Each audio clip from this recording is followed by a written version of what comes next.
సందేశం ఈ రోజు విద్యారంగం అంతటా చర్చనీయాంశంగా మారింది. ఒక పాఠశాల కార్యక్రమంలో పాల్గొన్న ఆయన విద్యార్థుల ప్రతిభను ప్రత్యక్షంగా పరిశీలించి ఆనందం వ్యక్తం చేశారు. పిల్లల జ్ఞానం, టెక్నాలజీపై చూపుతున్న ఆసక్తి భవిష్యత్ భారతాన్ని నిర్మించే శక్తి అని ఆయన చెప్పారు. ఇక రాష్ట్ర విద్యా వ్యవస్థను పూర్తిగా ఆధునీకరించేందుకు ప్రభుత్వం చేపట్టిన కార్యక్రమాలను వివరించారు. Digital learning, smart class rooms, నాణ్యమైన బోధనపై భారీగా పెట్టుబడులు పెట్టామని చెప్పారు. పిల్లలకు సరైన మార్గదర్శనం, అవకాశాలు అందితే వారు ప్రపంచ స్థాయిలో తమ ప్రతిభ నిరూపించగలరని ముఖ్యమంత్రి తెలిపారు. పరిశ్రమలు ప్రారంభించే పరిస్థితికి వస్తారు. దానికి మొదటి మెట్టు ఈ సబ్మిట్, ఏదే స్టూడెంట్స్ ఇన్నోవేటర్స్ పార్ట్నర్షిప్ సబ్మిట్.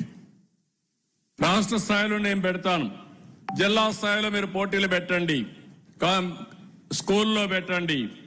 తర్వాత మీరు వాళ్ళని సెలెక్ట్ చేసి నేను పారిశ్రామికవేత్తలందరినీ రమ్మంటాను, వాళ్ళు కూడా వస్తారు.